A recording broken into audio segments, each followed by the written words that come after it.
Welcome to the Fear of Change podcast. I am your host, Jennifer Froemel, and I'm going to do a little something different. I want to create a series, and the series I've decided to call Coming Home to Yourself. Finding the woman who you were before the world told you who you needed to be. And today is the Prelude. And I wanted to just kind of have the Prelude because I felt like it might be important for people to understand why I wanted to do this series and really what this is all about. It's really an invitation home. And I recently thought this, so I have now developed it as a quote. We don't heal by becoming someone else. We heal by remembering who we've been beneath fear, expectations, and the lifelong habit of performing for belonging. These are the moments in life that don't arrive with great fanfare. They don't announce themselves. There isn't dramatic event that tells us everything's about to change. Instead, they arrive quietly. Perhaps it's the moment after everyone has gone to bed. The dishes are finally done. The emails have stopped. The house is still. And for the first time all day, there's silence. And in that silence, not because life is bad, a gentle question arises. How did I get here? Not because your life is bad, but in fact, from the outside, it may look like a lot of a life that other people would admire, but you've got responsibilities you've carried very well, and people depend on you, and you have built a career, right? You've raised children, you've loved deeply, you've given generously, you've solved problems, held families together, supported friends, managed crises. You've become remarkably capable. And yet, somewhere beneath all of that capability, another question comes up. Where did I go? For nearly 30 years, I have had the privilege of sitting across from people during some of the most meaningful moments of their lives. I've listened as people rebuild after years of distance. I've sat beside parents navigating unimaginable grief. I've watched young adults discover their confidence. I've celebrated moments of courage that no one else would have recognized because they happened quietly inside someone's heart. Being invited into another person's story has been one of the greatest honors of my life. But over the years, I began noticing something. It wasn't a diagnosis. It wasn't age. It wasn't a particular life stage. It was a pattern. Again and again, I met extraordinary women who looked successful by almost every measure the world uses. They were intelligent, compassionate, hardworking, accomplished, dependable. They were the women everyone admired, the women everyone relied upon. The women who remembered birthdays, organized holidays, supported aging parents, monitored, or mentored young colleagues, volunteered in their communities, cared deeply for friends, and somehow kept life moving for everyone around them. Yet behind closed doors, many quietly confessed something they had never said out loud. I don't know who I am anymore.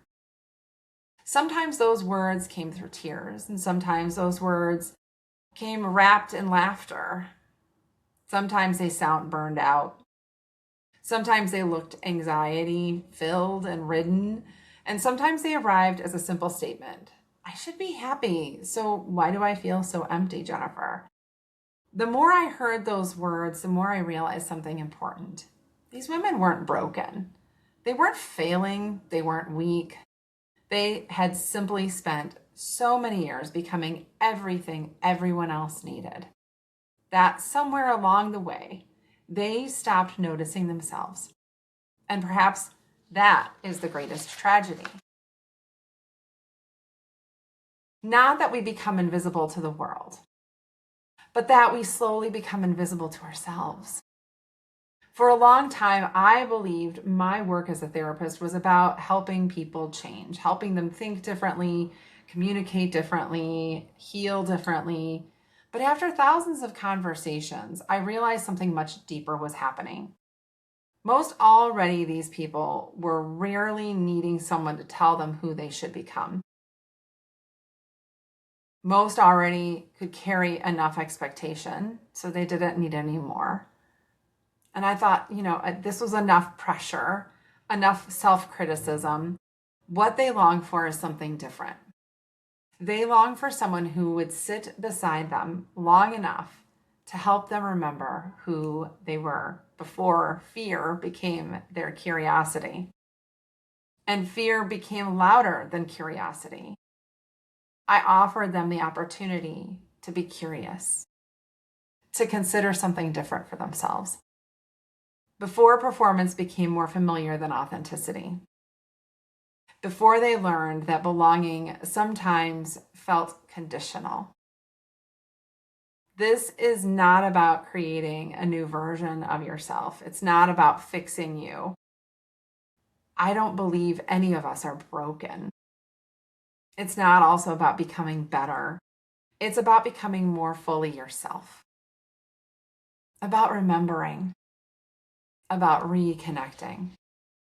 It's about rebuilding a relationship with the person who has quietly been waiting beneath the roles, expectations, achievements, disappointments, and adaptations that you've accumulated throughout life. Because I believe something with all my heart, that the woman you've been searching for isn't somewhere ahead of you. She's been walking along beside you all the time, waiting patiently, waiting for you to become curious enough to notice her again. And one of the things that I love about both psychology and research is that they remind us we're not alone.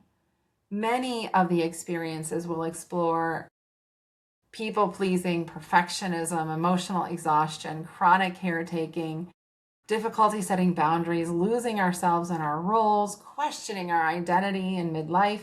They're all deeply human experiences.